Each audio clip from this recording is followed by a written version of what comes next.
Right. visible, it becomes visible everywhere else. And now I Right. trust you less because something is stealing from me. I can't quite feel it. I can't figure out who is stealing from me. So I'm scared of everyone. And I'm scared of you, and I'm scared of my neighbor, and I'm scared of my grandpa, and I'm scared of my niece, and I'm scared of the person on the street who I don't know.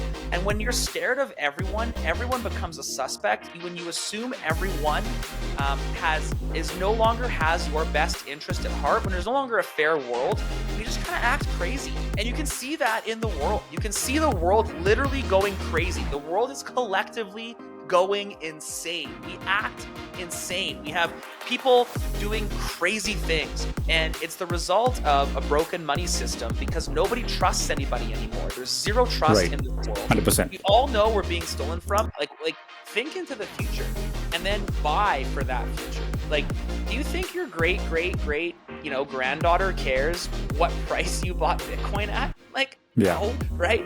Just Yeah. like work hard, right? Earn some value, spend less of that value, and then stack Bitcoin and Yeah. save it for as long as humanly possible. And I think that like at no point is that like, oh, get your limit order in and make sure you got some 2x leverage to hit the next jump of 8%. Like, you think 8% matters on a generational scale? No, it doesn't. Like, No. don't be greedy. Just buy Bitcoin. It's very Right. simple. Right. It's that simple.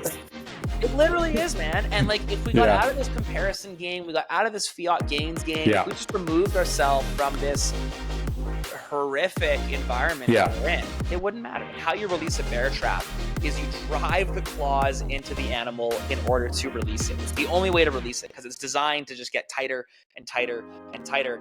You have to drive it down to release. And that Right. driving down, I mean, that's the end of the Fed. That's the final step towards adopting a Bitcoin standard. Frankly, I'm not of the mind that Bitcoin is ready. I don't know if the world is ready. I think that Right. Bitcoin entrepreneurs and Bitcoin educators have so much more work to do before the world's Right. ready. But I also don't know that it's up to the Bitcoin entrepreneurs. The Fed seems to be ending itself at this point. It's in self-destruct mode. And so I think that the Bitcoiners, myself included, that rally around this kind of end the Fed movement, ultimately what we want is peace. What we want is 100%. calm in the world. We want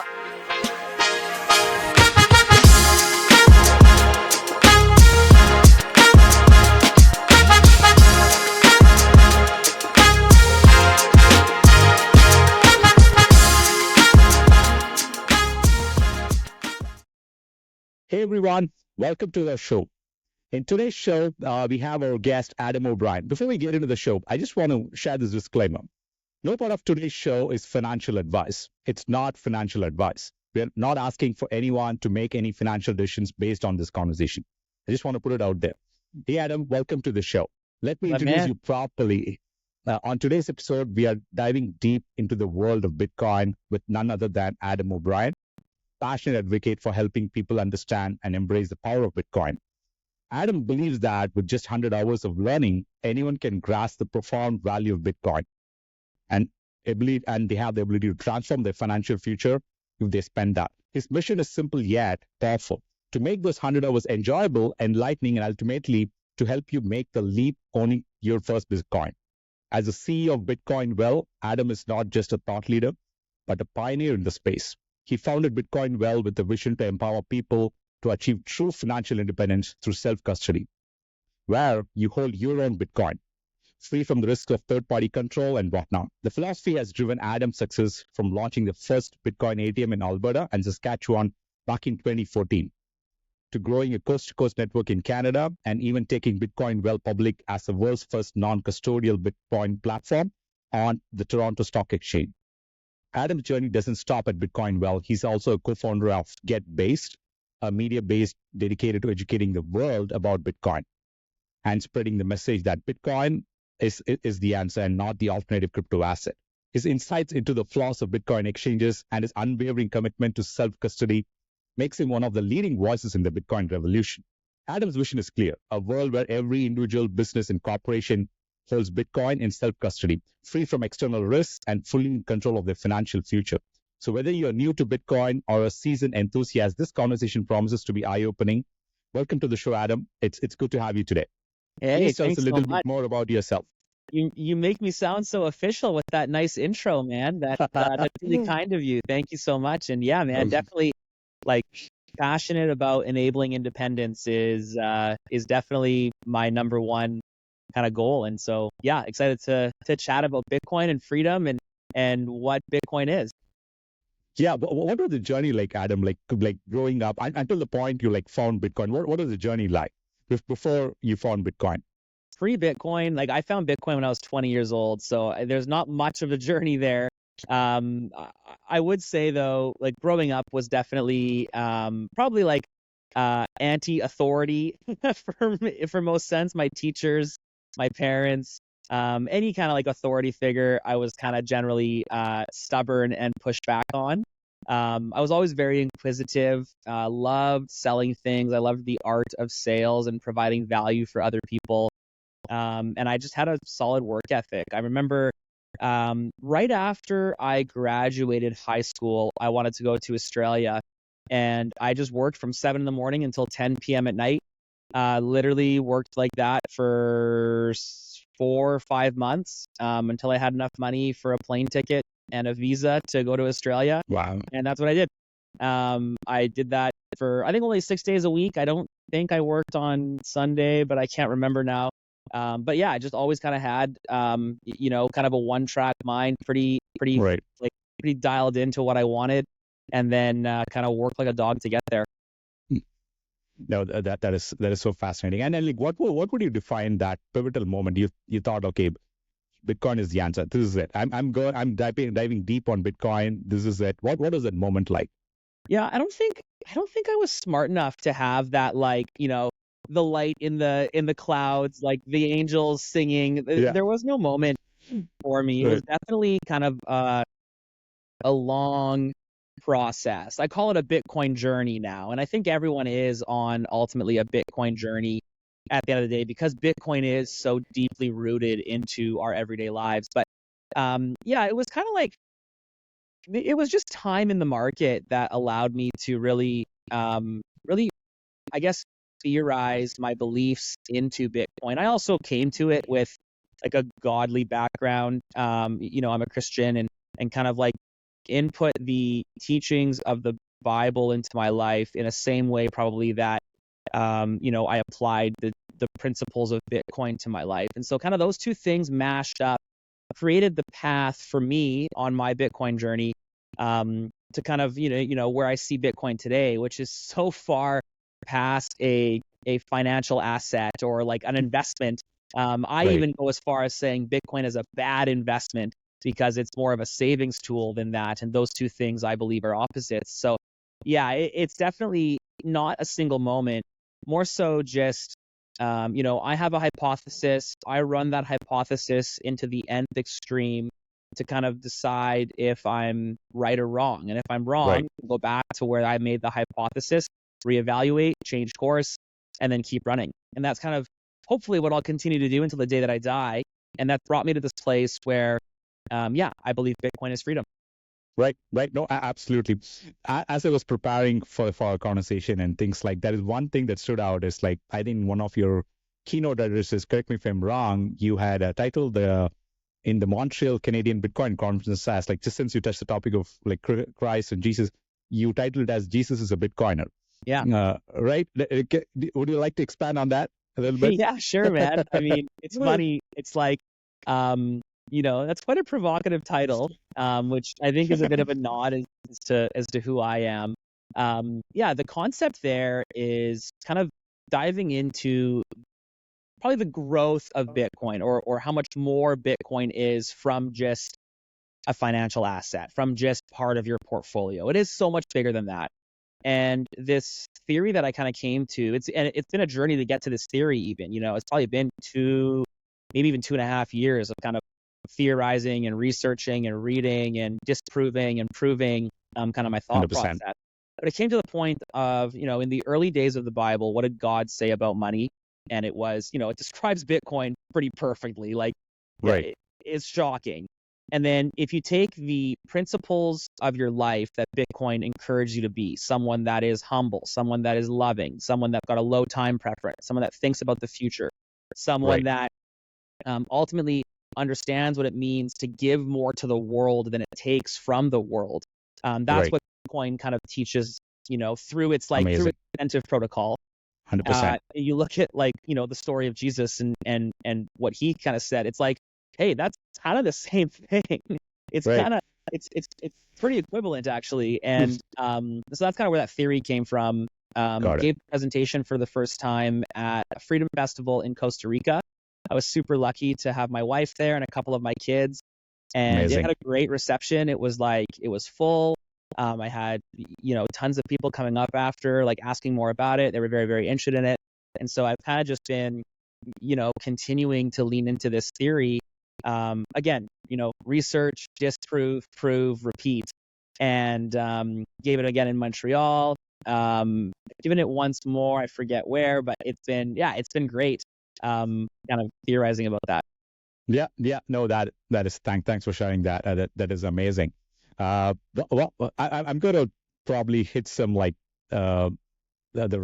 crypto Twitter or the Bitcoin Twitter that we constantly get into. Federal Reserve, global reserve currency, the creature of Jekyll Island, and the Fed. What exactly does it mean? Yeah, man. I think, and the Fed as a movement, it's an interesting one to me, man, because I want to preface it with, it is my belief that the world looks better on a Bitcoin standard. I think the world is a more peaceful place. It's a more productive place. I think it's a safer place under a Bitcoin standard.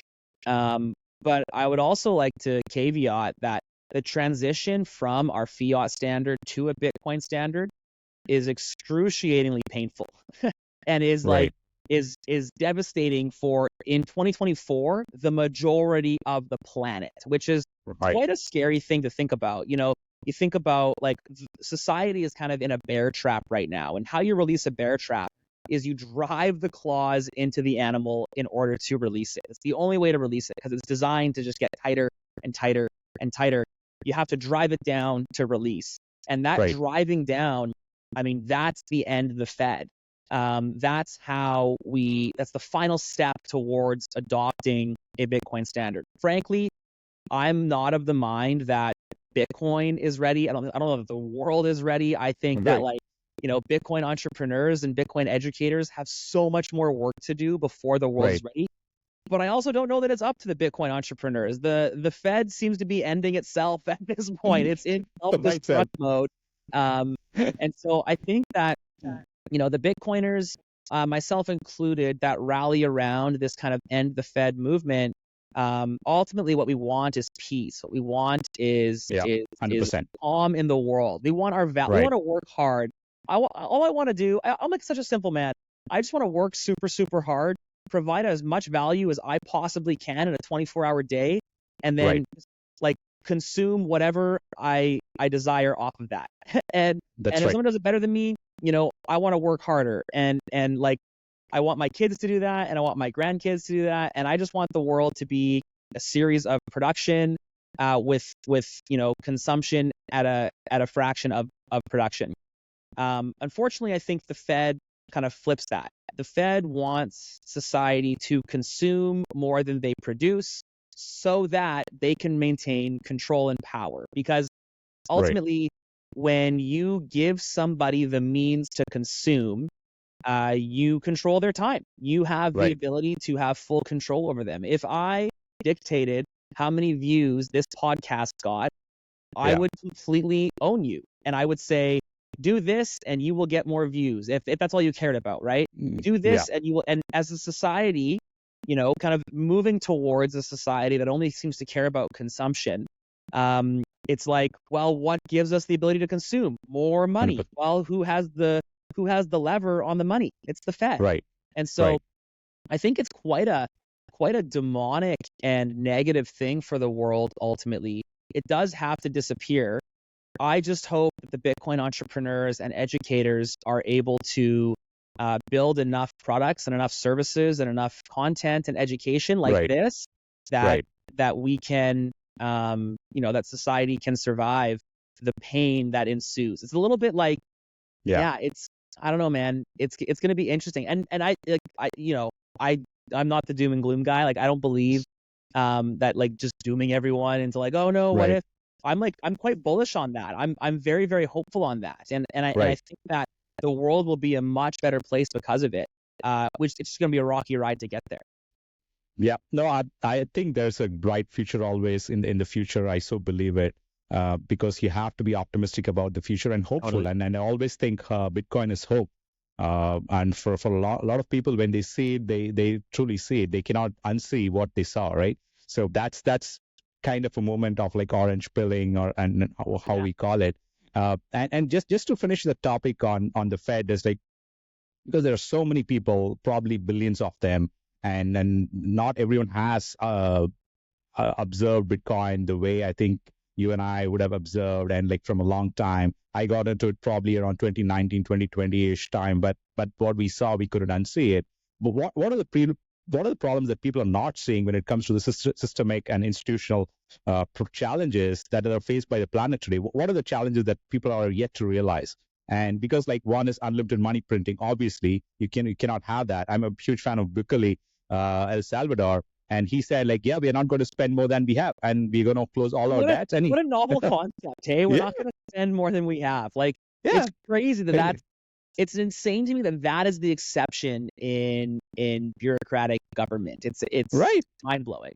It is very simple, but I mean, why has the society gone so far away from that simple concept? Like, why are you spending more than you have? And then, and of course, that comes to the money printing and excessive spending and the debt, endless debt trap that people get into. But what are the other systemic and institutional challenges or problems that people don't see yet? Yeah, I think it stems down to exactly that, but I think it stems a little bit. It's like one level deeper than just inflation and purchasing power, and it actually veers into like theft. And when you think about it on the highest level, you work, you spend your time, and you produce value of some kind. You produce entertaining content, educational content. You produce a nice wooden table. You paint a wall blue. Whatever it might be, you're providing value, and then you trade that value for someone else's value. You trade it for food or for shelter or for education or entertainment or whatever it might be. And that's a fair trade in all cases because you're choosing, presumably, to spend your value on someone else's value.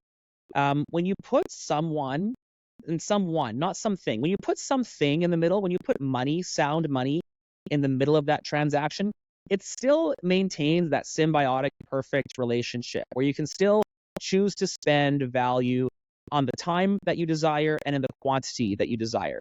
But when you put someone in the middle of that transaction, you give someone the ability to govern that transaction, then all of a sudden everyone's fear, everyone's kind of anxiety levels increase just a little bit because now you have to trust someone, right?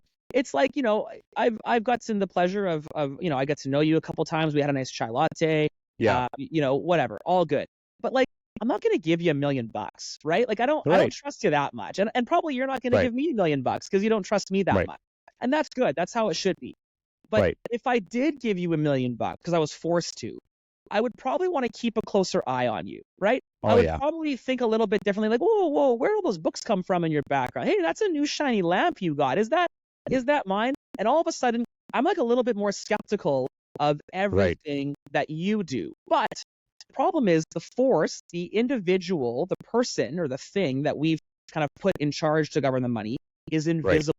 And it's this kind of abstract concept of the state or the Fed in this case.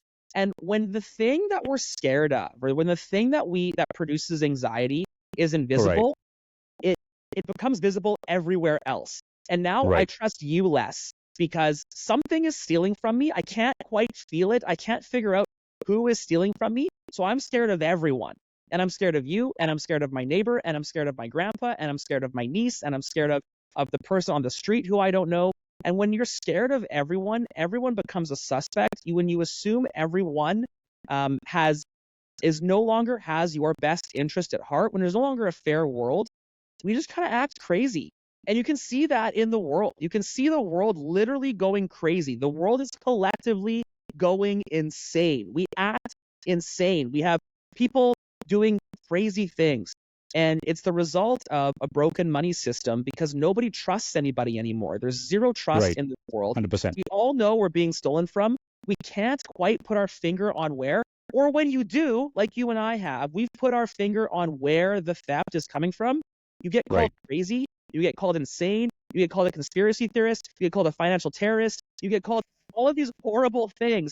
And they try to bully you out of thinking of the logic. Like, and it's just a sad state of the power vacuum that is created by the Fed and by a broken monetary system. So I think, to answer your question, what is the kind of like underlying hidden trauma of the Fed? And it's that nobody trusts anybody anymore. And as a result, we have a broken, crazy world. And this is why, back to my earlier statement, the world looks better on a Bitcoin standard because we have fair money. We will have a more trusting and fair society.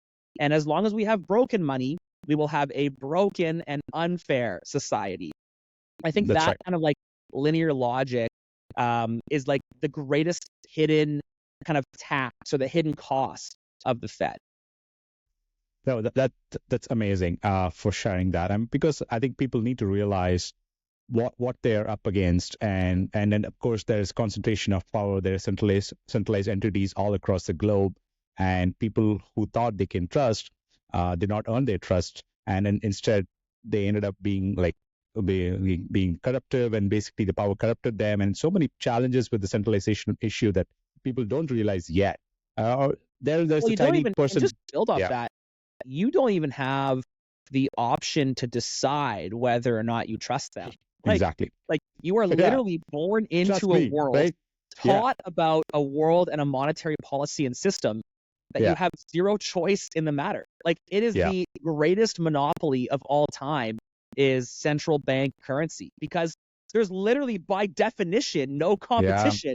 It's a monopoly governed by a small group of unelected individuals. Like it's like it's the things that we teach about. It's like the Soviet Union was so bad, and like look at all this stuff that was so terrible, and then like don't look at the money system. The money system's fine, and we need inflation to survive. Like what? You can't talk out of both sides of your mouth like that. Yeah. There was, I think, a comment from Naval Harari or someone, like he said, oh, the Bitcoin is a concept that's purely created out of distrust. And like, come on, like, are you kidding me?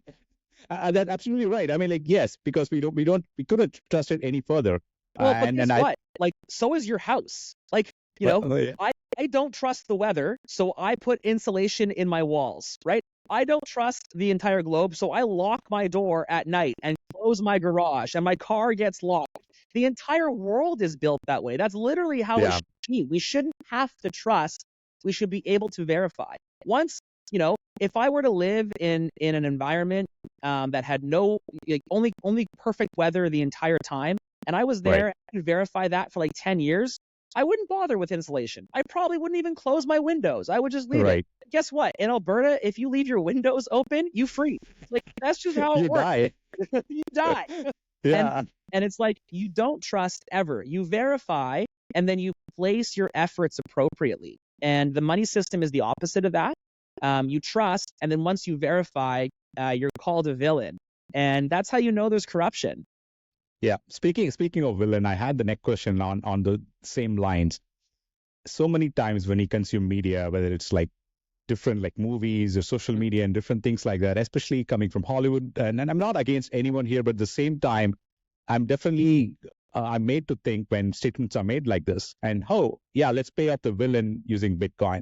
Let's use it for buying some like underworld drugs or something like that. When people hear statements like this made in an official medium for a long time now, the mainstream media, and when they make drastic statements like this on Bitcoin, and when people are not aware of what Bitcoin is and how it can empower them and enable them to a brighter future, how do you speak to those people who are consuming the mainstream content? Yeah, I mean, anyone that only consumes mainstream content will be a product. Like we're all products of what we consume, and likewise, Bitcoin has a similar problem. If you're just stuck in the Bitcoin echo chamber, you're never going to be able to expand, and that has the exact same problem. Anytime there's a vacuum of attention, there's just big problems. So I definitely encourage people to look on all sides and form your own opinions, and help me understand where you're coming from, and don't let my logic, if your logic can outlogic my logic, I want your logic, right? This is Right. how we should be thinking and interacting in the world. At the end of the day, it's obviously just factually incorrect that Bitcoin is used for the US dollar is the number one source of fraud in the world. The US dollar is the number one source of money laundering in the world. These are just facts, right? These are facts that even the people that are incentivized to have the US dollar on a pedestal, they admit those facts. That tells you how 100%. bad it actually is, Yeah. right? I think Bitcoin was number 8 in the realm of tools used to launder money. But also it's funny that we've gotten used to demonizing tools and not people. Because every single drunk driver drives a car, and somehow car companies aren't held liable. And they shouldn't be, but we don't demonize the cars, right? It's not the tire's fault when they run someone over, right? Yeah. It's how is it that it became Bitcoin's fault if it's the most efficient way to move value around the world? That's a feature, not a bug. I'm sorry that the bad guys use it, but it also shows that it's the best, right? And frankly, I want to drive the car that bad guys drive because that's probably the fastest, easiest car to drive, because bad guys don't really want to be concerned about difficulty driving. And so, Right. Frankly, I think that secondary tier, that illicit market, kind of does a good job at showing where technology is going. I mean, they were the first ones to adopt the internet. They were the first ones to adopt video streaming. They were the first ones to adopt open and free money. And the black market continues to outpace the regulated market because they're constantly in advance of technology and regulation. And I think that Bitcoin being there is a feature, not a bug. It's factually incorrect that it's the majority 100%. use for bad things. But I think it's also, I've said a couple times, it's a feature, not a bug, that is the most efficient way to move money around the world. If you want to stop bad guys from sending money, don't limit the money, limit the bad guys. Yeah. And it's again, another novel concept, and obviously easier said than done. But I don't know that we don't have a population that thinks this way. We think censorship first. We think limitations first. We don't think about the root cause. We think about the symptoms and not the root cause, which is why we have an opioid addicted population. It's why we have a diabetic population. We have this 100%. high time preference society that can't look past the next day. And as a result, we don't think about real solutions. We just think about band-aids that actually do nothing but make the problem worse. Yeah, it's basically you're killing innovation, you're killing the tool. It's a feature, not a bug. Very well said. I mean, Elon, in his own case, the SpaceX rockets that he uses were originally used for for nuclear-enabled missiles that you can send across continents and whatnot. But today, SpaceX is using it to launch satellites and things like that, and a lot of innovation around it, right? I mean, you cannot kill the tool. I mean, you cannot kill the rocket. It's how you use it matters. Right. I mean, that said, I mean, one curious question around this, of course, Bitcoin is the solution to many of the global financial issues that we have in many countries. But that said, with countries with authoritarian regimes like that basically control the internet access itself, what's your take on that, and how do you think we can overcome that?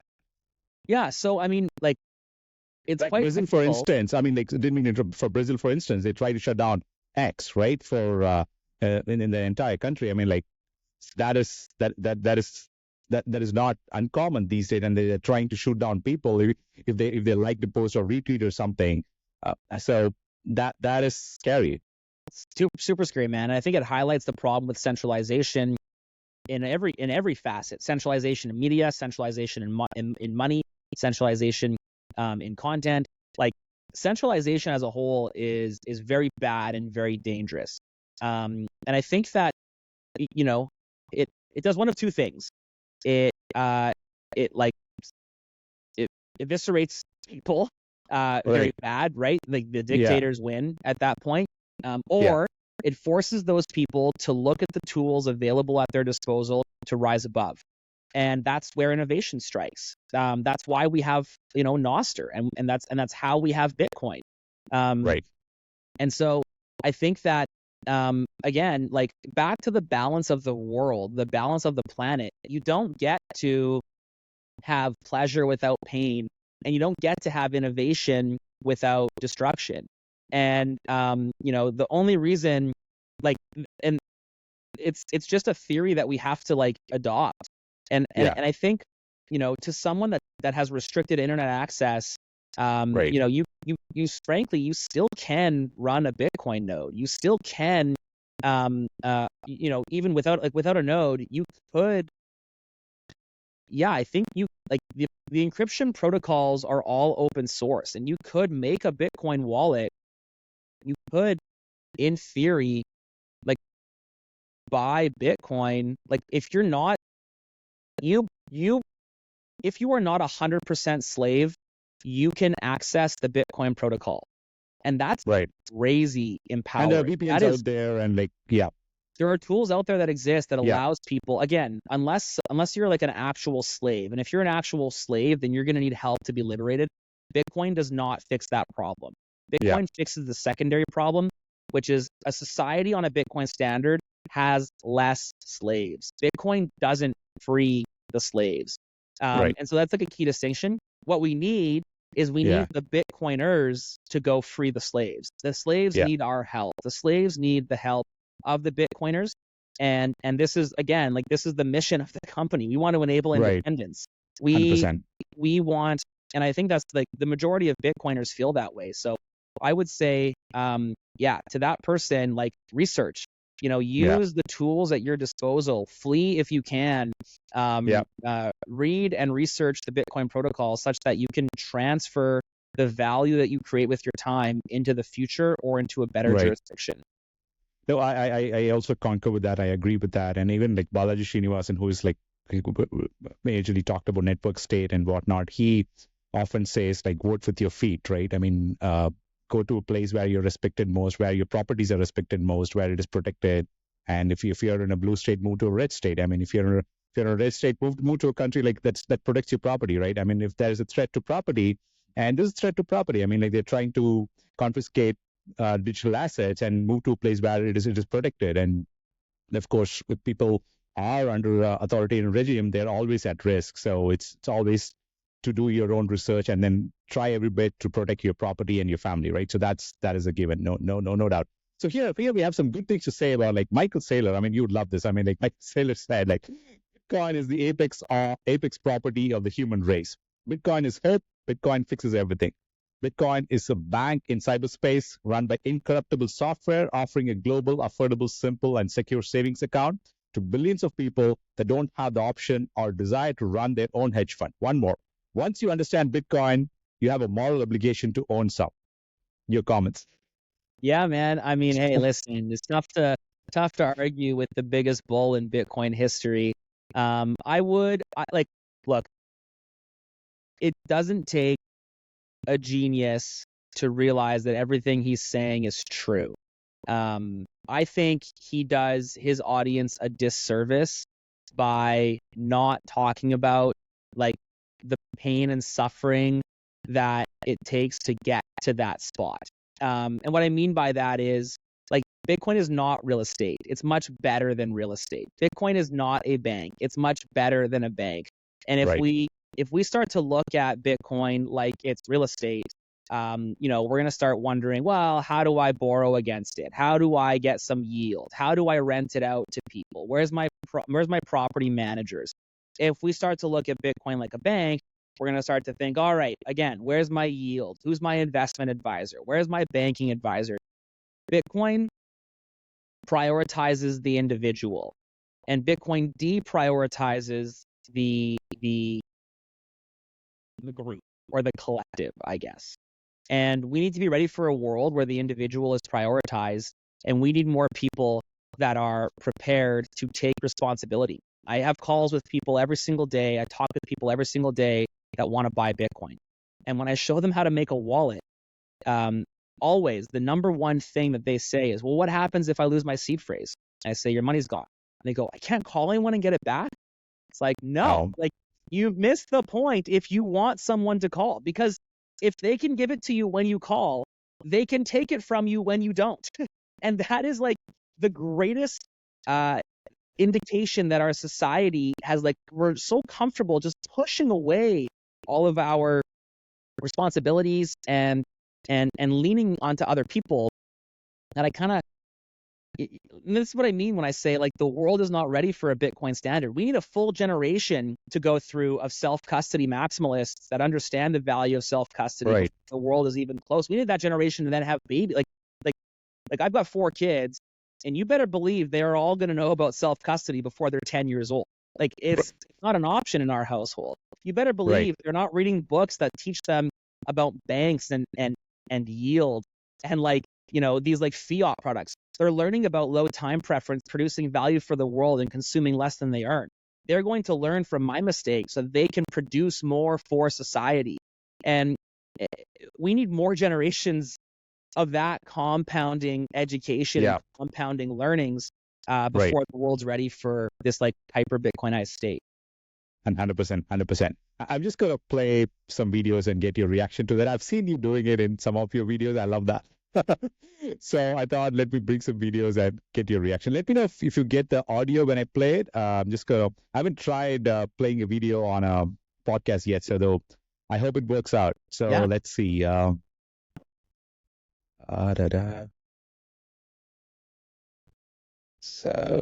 there we go.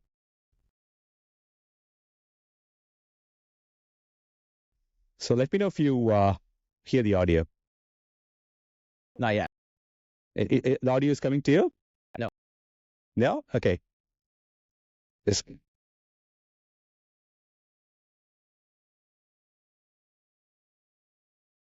No. No? Not yet. Not yet? Okay. I'll do one thing. I'll play this and then probably send you a chat. Sure. So that you can see the video. And yeah. Can I send a quick message? Come on. Oh, chat. Here we go.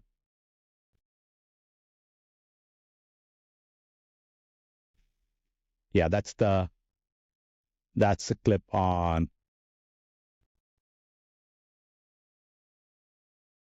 I'm going to open it and play it here so that, like, anyone watching also gets to see that. Sure. Yeah. Should I play it now? Yeah, go ahead.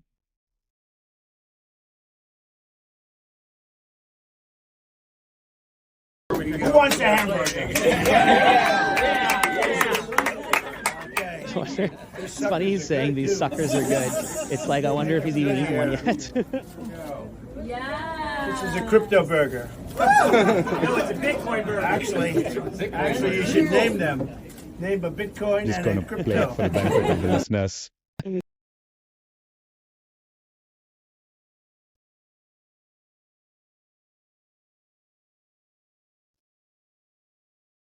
Yeah, sorry. No, it's good, man. Yeah, it's funny. It's like it's one of those things that I really, really love that transaction on the blockchain. Well, that transaction specifically actually will never see the blockchain. It was no more significant than my transaction or your transaction. It didn't see financial finality. It didn't see settlement any sooner. It's the exact same. You know, you and I have the same financial tool as the president when the president or the soon to be coming president uses Bitcoin. And that's a crazy, like, your credit card and the president's credit card are different, right? Yeah. Your bank account and the president's bank account are different. But your Bitcoin wallet and the president's Bitcoin wallet are the same. And that's pretty cool. It, like, puts us all on a level playing field. I also loved how, like, you know, Trump is so disconnected from Bitcoin culture. He's at, like, literally the hardcore Bitcoin maximalist bar. And he doesn't understand. His team hasn't briefed him, or he doesn't care to understand enough about the difference between crypto and Exactly. and Bitcoin. Should I watch our man Larry? Sure, go ahead. Because like I'll just finish this out because like someone shouted like, "Hey, Trump says crypto burger," and someone said, "No, it's a Bitcoin burger." Bitcoin burger. You love that. You love to see it. Go ahead. I'm going to share the second clip while you watch Now, it. I know you have been a leader in willing to embrace crypto. You have made it so that people can be in Bitcoin. We hear that you are thinking about Ethereum. These are incredible things. Now, BlackRock is not known as a gunslinger by any means. So you obviously must believe that this may be as an alternative. Is this an alternative in order to be able, because of a deficit, maybe something long-term people should have? Absolutely. As you know, I was a skeptic. Yes. I was a proud skeptic. And I studied it, learned about it, and I came away saying, okay, my opinion 5 years ago was wrong. Here's my opinion today. This is what I believe in today. I believe the opportunity today. I believe Bitcoin is legitimate. I'm not trying to say there's not misuses like everything else, but it is a legitimate financial instrument that allows you to have maybe uncorrelated, non-correlated type of returns. I believe it is an instrument that you invest in when you're more frightened, though. Right. It is an instrument when you believe that countries are debasing their currency, debasing their currency by excess deficits, and some countries are. I believe we have countries where you're frightened of your everyday existence, and if you have an opportunity to invest in something that is outside your country's control, then you can have more financial control. And so I'm a major believer that there is a role for Bitcoin in portfolios. I believe you're going to see that as one of the asset classes that we all look at. I look at it as digital gold, as I said before, and I do believe there's a real need for everyone to look at it as one alternative to, I would say, the optimism that I have in the world. If you want to hedge hope, Bitcoin is not an instrument for hope unless you're hopeful you're going to make a lot of money on it. But I look at it as a vehicle in which you're expressing your financial acumen in something that you're more frightened of the world, you're more frightened of your existence. And I believe there's a great industrial use for it. And I think a lot of people are missing that. I couldn't agree more. I changed my mind about it when you did. It's funny, it's such an interesting way that we kind of think about and talk about these like, oh, Larry Fink, like he's the end all be all of knowing everything about money. And so if he says Bitcoin's bad, then Bitcoin must be bad. And I love how he just outright says, like, I was wrong. And good on him for just saying that. But I think it kind of highlights two things. The first about Bitcoin, where you don't change Bitcoin, right? Bitcoin changes you.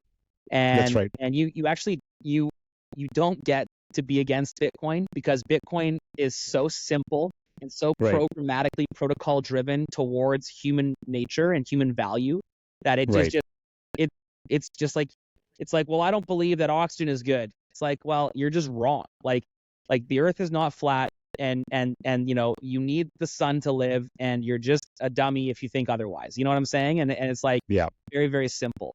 But then the second thing, where I kind of started thinking about when I saw this clip, was I find it interesting that it got me kind of thinking about, like, I bet most other financial assets, it kind of becomes a self-fulfilling prophecy when these big financial bigwigs talk about it and don't like it. It's like, because most other financial assets require the blessing of the financial overlords to succeed. Because how else are institutions going to get liquidity? How else is the market going to know about it? How else is there going to be marketing behind a certain product? And you just love that Bitcoin doesn't need that. You just love that Bitcoin is like, no. Screw your fiat ways. I got a lower time preference. I'm good. I'm a protocol. I'm going to survive. I'm going to thrive with or without your blessing. And frankly, if I'm a BlackRock investor, I'm pissed. because you lost me Right. so much purchasing power because you're an idiot and I trusted you. And I think that's like classic Bitcoin, right? When you trust somebody else and you don't use a first principles approach, you Right. lose. But what are your quick thoughts on one of the best financial advisor on the planet, probably the next Nobel laureate or probably the Nobel Prize winner in the future, Mr. Gary Gensler? Yes, the future past chairman. Yeah, listen. Just, I mean, yeah, I mean, just for fun. I mean, what's your quick observe? Yeah, like it's someone that is either dumb or evil. And Yeah, I want my money to be controlled by neither of those attributes. right. It's like you don't like, thank goodness we have Bitcoin. And I say this all the time Right. to my friends and my family. Like, I don't know how you can be optimistic about the future because you don't have Bitcoin. Like it is so encouraging. I sleep like a baby knowing that nobody can steal my Bitcoin. And that's a special feeling that I don't think many Right. people truly grasp. And it kind of goes back to that thing we touched on at first, where like Right. this high level of anxiety, this high level of mistrust, this high level of danger that everyone feels, that feeling kind of goes away when you have Bitcoin Yeah. in self-custody. And that's crazy. 100%. I mean, with the thought I had around, like, not just him or there are so many actors like that. What like the constantly comes to my mind is like, I think the problem is not that person or the entity or the institution. It's like the system that allowed the creation of such people or such entities or such institutions. Right. I think that needs a major overhaul. And not, I mean, the person is just the mouthpiece, correct? So right. So I think, And it shouldn't be the person. Like, nobody yeah, should listen to this right now and hang their hat on everything I say. They should use what I say as inspiration to go and learn more for themselves. And like, right, I should be one of the influences for them to start their Bitcoin journey. But they should really be looking more and more and more, and they should learn more and more and more, regardless of what I say. They should disagree with me and challenge right. me on my ideas so that we can Yeah. get to a healthier, better place as a society. Yeah, I mean, every time I bring this, hey, have you heard about Bitcoin? Oh, come on, there comes the topic. I mean, it's right, the classic. I mean, something that came across. I think that was genuine because, like, hey, look, this is what I earn on a monthly basis. This is my paycheck, and I barely survive to make ends meet, right? Right. And I wish I could buy 1,000 Bitcoin today. And all I can probably do is probably buy $50, $100 worth of Bitcoin. That's all I can afford, right? I mean, I've heard people say that, and there are many Bitcoiners like Saylor and so many. I mean, Saylor said in the Bitcoin conference, everyone deserves their price to Bitcoin. And in 2013, he shut down Bitcoin on a tweet saying that Bitcoin is going to zero when it was $900 in 2013. And then good for you. I mean, probably around the time that's when you got into it. And he got in again around 2019 or 2020 when it was $9,000, right? I mean, like, so that's what it is. I agree with Saylor, but at the same time, people so regret missing it. So what do you say to that? Like, only because you're greedy, and Bitcoin is designed to protect the value that you create today. Right.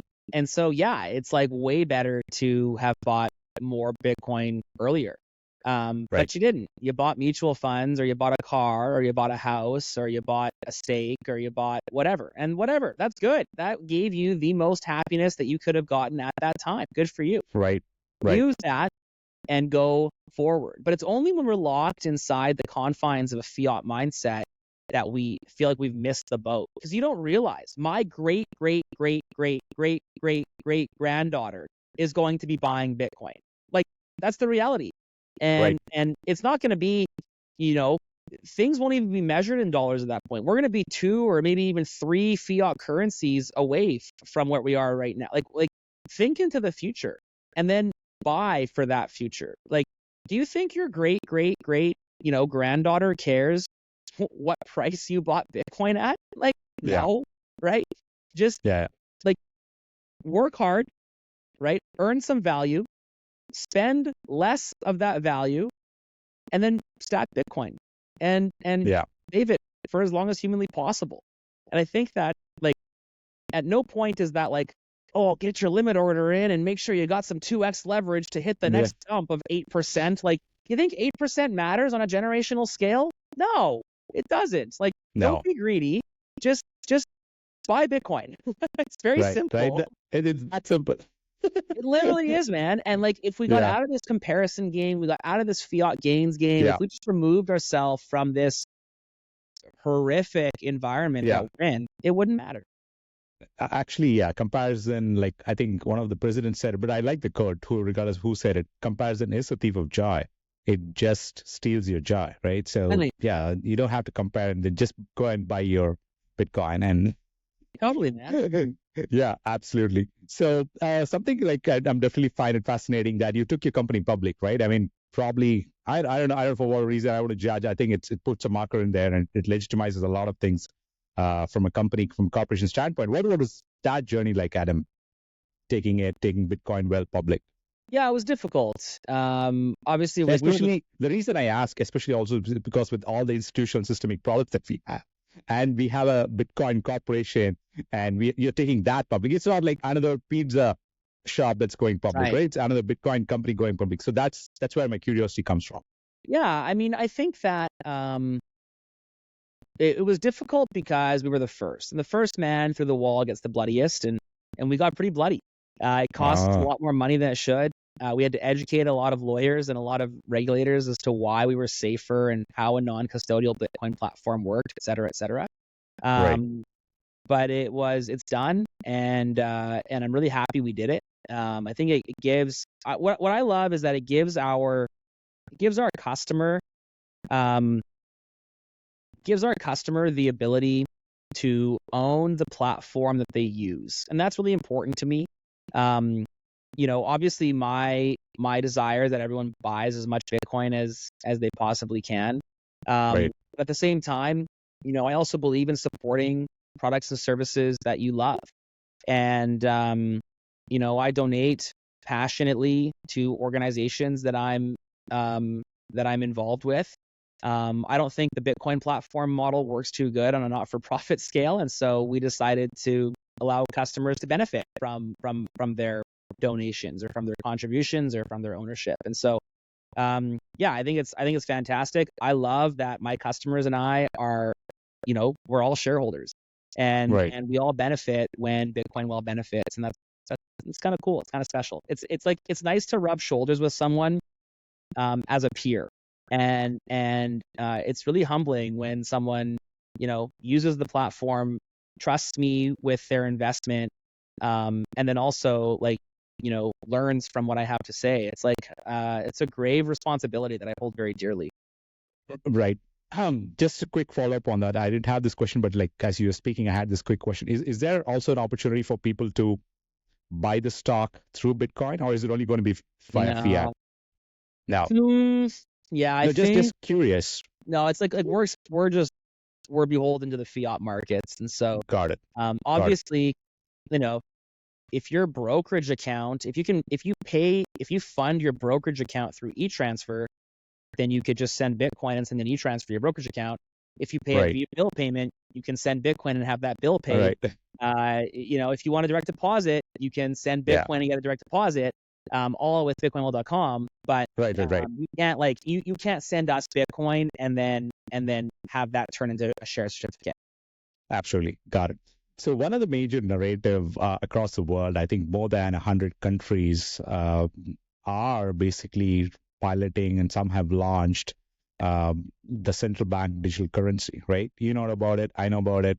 It is being projected as something, and how it can be used is something we don't know, and it scares a lot of people. And what is your take on CBDC as a whole, and how do you think people can walk into financial security and protect their property, basically? Because CBDC, when it kicks in, it's programmable and it could expire, and there's so many ill things that can happen to the society. I mean, people used to say cash is king, and we are going to a digital world now, and of course, and CBDCs being pushed on people's throats, as I'm hearing. So, what's your thoughts on that? Yeah, I think that a CBDC does a really good job providing the central bankers efficiency. And I think that when evil people get more efficiency, they just have a more efficient path to evil. And it's like, it's very scary to me Efficient that, path to evil. yeah, that's what it is, man. It's like, if you ask anybody with a brain, would you like somebody else to be able to turn your money off?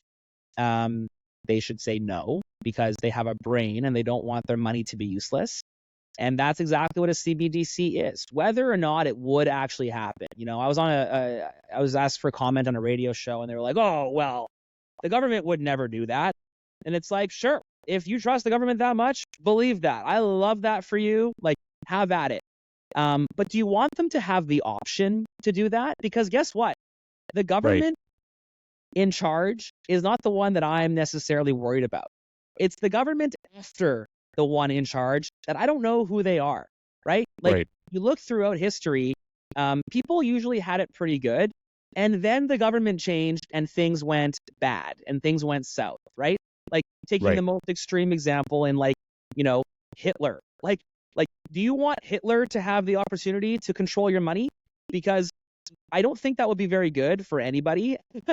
And unless you can guarantee me that there will never, ever be a bad person that gets into government ever again, then I think that's just an outsized risk that we don't really need. We don't need more people having more control over our individual money.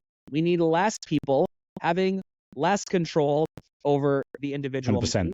And we need more people, more individuals empowered by their own money. I want you to have as much control over your money as possible, and I want to have as much money as much control over my money as possible. I do not want some arbitrary third party, elected or otherwise, to have control over my money. And when we vouch for and include a CBDC, ultimately we get control that is not ours over the money, which is, I think, problematic. Yeah.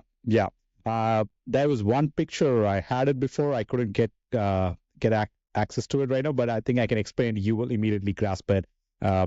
One thing that's my observation in the last 5-6 years that I've been in the crypto world is that there are many exchanges, centralized exchanges that exist. And in terms of, like, they're trying to offer a service. It's a business, right? I mean, there are so many out there in the States and in Canada. And something I observed is even though it's so obvious, they project the entire exchange like a maze. And there was one literally put by a centralized exchange, and there was Bitcoin on the other side of the maze, and people enter it, and it's like a maze to find Bitcoin. And through that process, people lose a lot of money. They get into so many other altcoins or whatever, and it is purposely designed to confuse people not to get to Bitcoin, right? I mean, it's as simple as that. And I've lost money. So many have lost their money in the other coins out there. And why do you think that is the case? I mean, because I thought they're trying to offer a good service, right? Isn't it? So what's happening? Is it again the corruption stemming from the fiat system into these entities again? Is that simple? Yeah, it's a lack of values. Certainly, it's profit before purpose, I would say. Right. It's if your goal is to create a crypto casino where less people have less control and there's more volatility and there's less certainty of financial independence, then I think these platforms are doing a great job. They wouldn't phrase it like that. Probably they're going to tell you they want to help you diversify and blah, blah, blah, and like whatever. I oppose that view. I think I can win that debate. I think there's more logic on my side than their side. But yeah, at the end of the day, we live in a world that prioritizes diversification and prioritizes moonshots over generational wealth and protection. And as a result, we have people gambling on ETH tokens and XRP tokens and Litecoin tokens and Feathercoin tokens and all the other coins, Dogecoin tokens and Shiba coin tokens and all these other tokens that are all either centralized, pre-mined, or both. And I think that when we think about the properties of sound money, Nothing embodies sound money like Bitcoin. I'm an extremist. I don't know why you would want your value to be held in anything other than sound money. And Right. so as a result, Bitcoin's kind of the only thing that makes sense. If you've got opposing view, good for you. May the free market win, and we'll see whose business is around in 300 years, because I'm building a business that's going to be around for 300 years. Obviously, Bitcoin is probably going to win, and very highly likely. But with everything that Bitcoin has evolved, there is no marketing team for Bitcoin. There is no corporation for Bitcoin. It's a huge community out there that's like globally, like thriving, like convert orange pilling 1% at a time, and then moving there. I mean, many folks who are in the crypto world, how do we? I mean, they get lost in the world, quote unquote, decentralization. I think even though it is not decentralized, there are like founders out there, CEOs out there. Nothing wrong with those leaders, but at the same time, how do we get those people together? Because they're on the board, but they are not there yet, right? I mean, they seem to love the concept of decentralization, but at the same time, they get lost in another circle of like the problems that fiat created. It's another circle of like corruption, right? And then, like you said, like it's like a crypto casino out there. How do we get them to Bitcoin? Yeah, I think it's just like, it's back to first principles. It's back to understanding why somebody wants to do anything. And, if your uncle is like, oh, I got to get the next thing, it's like, well, why do you want the next thing? It's like, because I got to make some money. My investments are going south. I need to have a big win. It's like, honestly, go play roulette. Go play blackjack. Go play the slots. Like, you're just better off there. The winnings are tax free. It's probably a little bit more fair. Like what's the blackjack's like a 45% win rate? Like, if there was a 45% win rate on the crypto casino, like this would be a bazillion-dollar market. Like it's not, right? The crypto casino is like a less than 1% win rate. And all those winnings are taxed. So it's like, lower your time preference or go gamble on a better product. There's just not a good reason in my mind to hit the fiat casino. And it's just an unfortunate Ponzi scheme mindset of, oh, well, my buddy's co-worker's uncle did this thing that worked really good, so I'm going to do it and have the same result.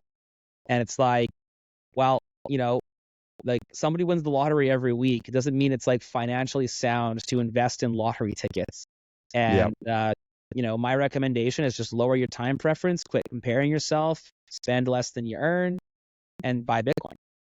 Yeah. I'm just going to get your reaction to some of the comments that people have made in the past. And Jamie Dimon from JP Morgan Chase, he says, Bitcoin is a fraud. It's more than tulip bulbs. Your quick reaction. Yeah, man. I mean, obviously not, right? Tulip bulbs, people love comparing Bitcoin to tulips, but I think it's pretty apparent that, a protocol designed as sound money with the properties of sound money, like it's just like, the world is, grass is purple. It's like, well, if you spend a second and a half of research, you can just verify that that's not the case. Right. No, I have a lot of other good things to say about Bitcoin, obviously. So, but I like to run these comments because, like, we can see how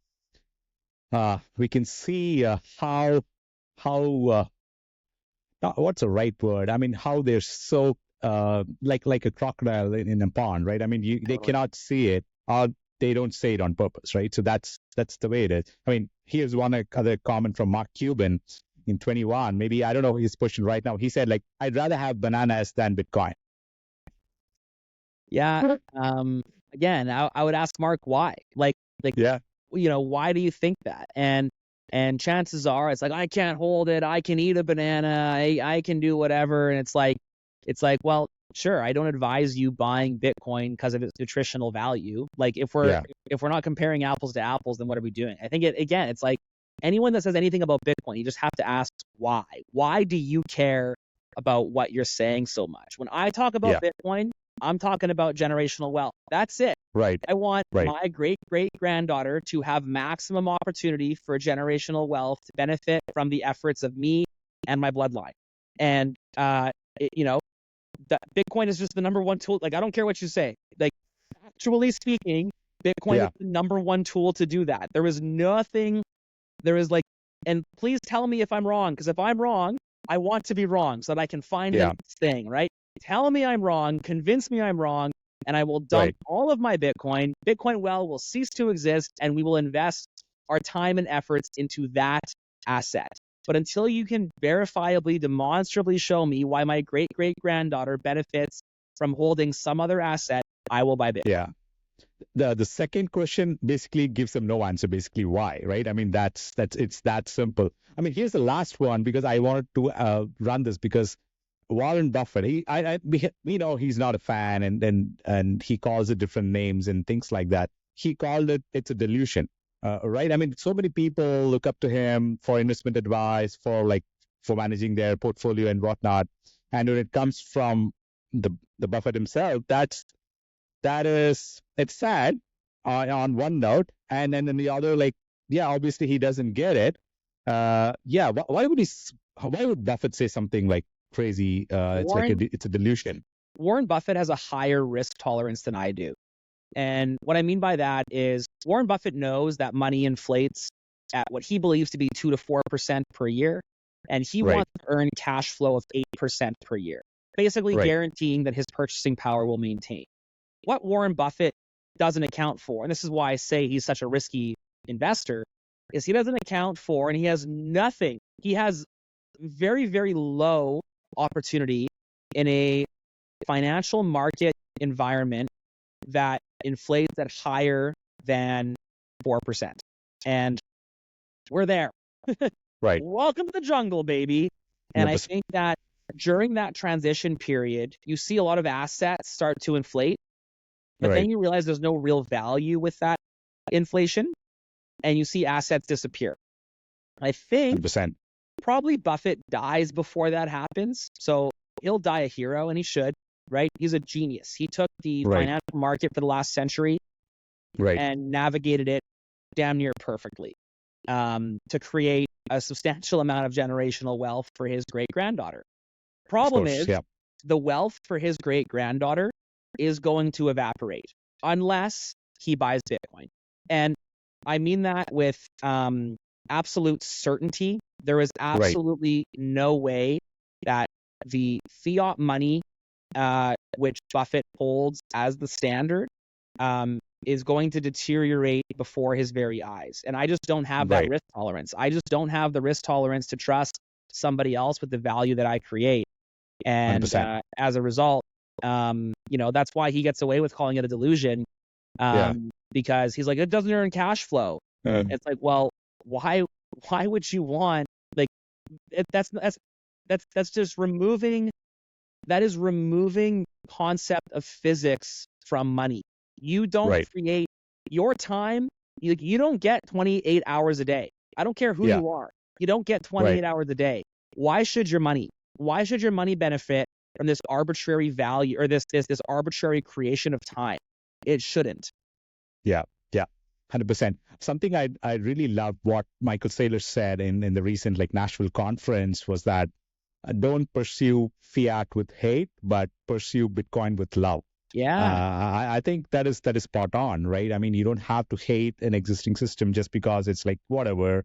But when people approach it with love, I mean, everything changes, right? I mean, I really, that is so simple but very powerful thing that he said about while he was finishing his keynote.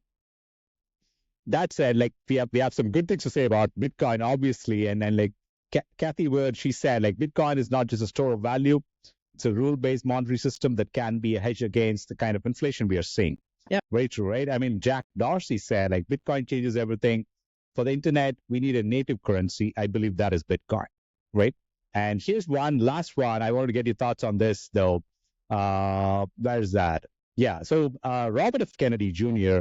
In one of his campaigns, he said integrating Bitcoin into U.S. economic policy will be my administration's priority, ensuring our financial sovereignty. Right? I mean, at the time he was campaigning to be president. So but he still stands by that. Even in the Bitcoin conference, he said so many amazing things about Bitcoin. Like, what's your comments on in terms of the growing? I don't know if it's 35 trillion or like 40 trillion. What it is right now in the U.S. How do you see Bitcoin becoming a part of a country's economic decision making? Like El Salvador has made major decisions, like making a legal tender and whatnot. Like, how do you see that legal playing a tender, but role also Mm. adding it to the balance sheet, also using the nation's 100%. reserves to Right. back and to buy more Bitcoin. Right. Yeah, I mean, at the end of the day, you need to either work very, very hard, or, but no, there's actually not really an or. I think you just have to work hard, and buy more Bitcoin. And it's like, what Robert Kennedy Jr. sorted out was that Bitcoin puts governments in competition with each other, and fiat currency enables collusion and war, whereas Bitcoin it almost disincentivizes collusion, because you can't really be too externally focused. You can't be focused on your enemy if your sole goal is to buy Bitcoin. And when your sole goal is to buy Bitcoin, you just get more and more and more powerful the more and more and more Bitcoin that you have. And so it kind of like disincentivizes, like the Cold War. It disincentivizes fighting and arguing over wrong things, and it provides for a future that gives Bitcoiners, like you said, love and peace. Yeah. And that's awesome. And so, I think that the country that sorts that out and figures that out first, and maybe El Salvador is just there and they win. Yeah. But I do think that politicians that figure out that they are in competition with other people to become more Bitcoin friendly, to become more Bitcoin centric economy, the sooner you figure that out and the faster you undo the errors of your fiat ways, the better you're going to be as a nation state. Fix the money, fix the world, right? That's that simple, actually. I'd like to run you into like some rapid fire questions. Then there's a video I want to get your feedback on. It's a really nice video that I've sent you the link already, but we will play it probably after we finish the rapid fire. You ready? You probably your answer is a short phrase or a sentence. Hey man, I'm ready. Right? Okay. Rapid fire questions, even though the question is longer. What excites you the most about Bitcoin's future? Decentralization. Amazing. Who is the one person you admire most in the Bitcoin space? Jack Dorsey. Amazing. The best book on Bitcoin you would suggest anyone reading? Hidden Money. No, the Hidden Cost of Money by Seb Bunny. Got it. By who? Seb Bunny. Seb Bunny. Okay, got it. It's obvious again. Bitcoin or gold? I mean, no, I'm just kidding. Bitcoin. What's like the biggest myth about Bitcoin? There's lots of them. I think that it. Yeah, okay. Run a few if you like. Yeah, I think that it can't be tracked, and I think that it's used for like bad things. Right. If you could spend a day with Satoshi Nakamoto, what would you ask him? Only one question. I think how. How did this come to be? How did you get there? Genius, isn't it? I mean, I don't call anyone genius just like that. I mean, he is a genius, isn't it? Wow. Would you rather time travel to Bitcoin's creation or probably 10 years into the future? Do I have the knowledge I have today if I go backwards? Yeah, let's say you have it. And I'm going back. Going back. Okay, got it. Your favorite thing that you would buy with Bitcoin? I buy with Bitcoin. I mean, I buy pretty much everything with Bitcoin. So, I What's think something you love buying with Bitcoin? something I love buying with Bitcoin. I think coffee, just because I love doing small transactions that I get immediate, drink. Or Right. yeah, like just regular items, like regular Right. consumable items. I know you and I we drank tea the other day. So are you a coffee or a tea person? Uh, I'll drink Doesn't both. matter. Coffee, Both. tea is much better for me. I'm like I'm pretty crazy, and so when I have too much coffee, I get extra crazy. But Right. Good. I drink both too. No problem. Hot wallets or cold wallets? cold, maybe cold. If imagine this is like hypothetical. If Bitcoin were to be an animal, I mean, imagine if a Bitcoin were to be an animal, right? What animal would it be? Wolf. Very interesting. Good. No, I just had these like quick fun questions I Those are want to good. run it with. Yeah. So I have one video that I wanted to play. I think that gives a lot of hope and meaning to what Bitcoin is. Do you have the link from Lark Davis's tweet? Yeah. Okay, but I'm going to play it here while you see it as well. Okay, I'll watch it right now. Ready? Yeah. Go ahead.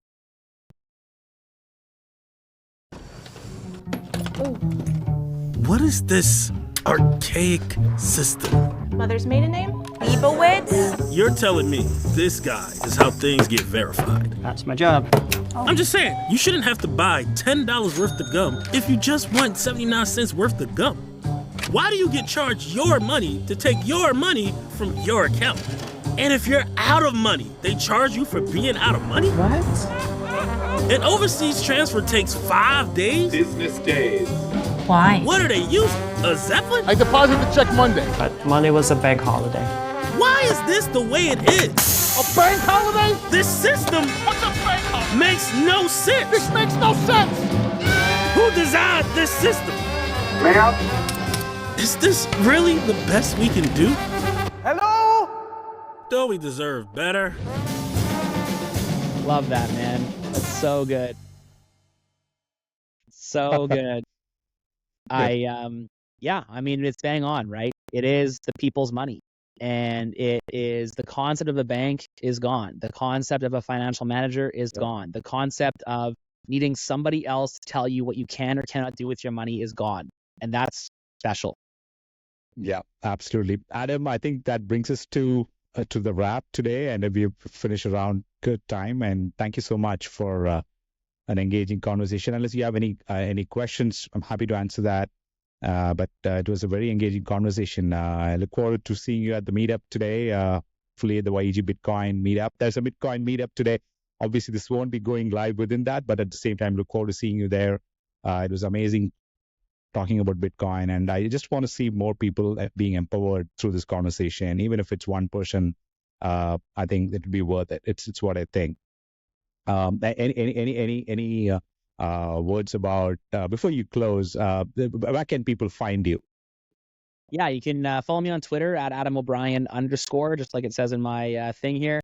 On Nostr, you can go to adam@btcw.app. That's my Nostr profile. And then otherwise, you go to bitcoinworld.com. It's the fastest and safest Bitcoin platform in Canada.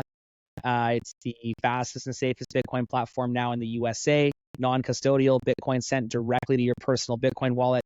And I'm truly looking I'm looking forward to continuing to fight for freedom of our customers and for the world. So thanks so much, man. It was an honor and a pleasure to speak, and looking forward to seeing how it turns out. Any closing thoughts you have for anyone? Just stay sovereign, man. Just stay sovereign. Thank you so much, Adam. It was a pleasure talking to you today. I appreciate it.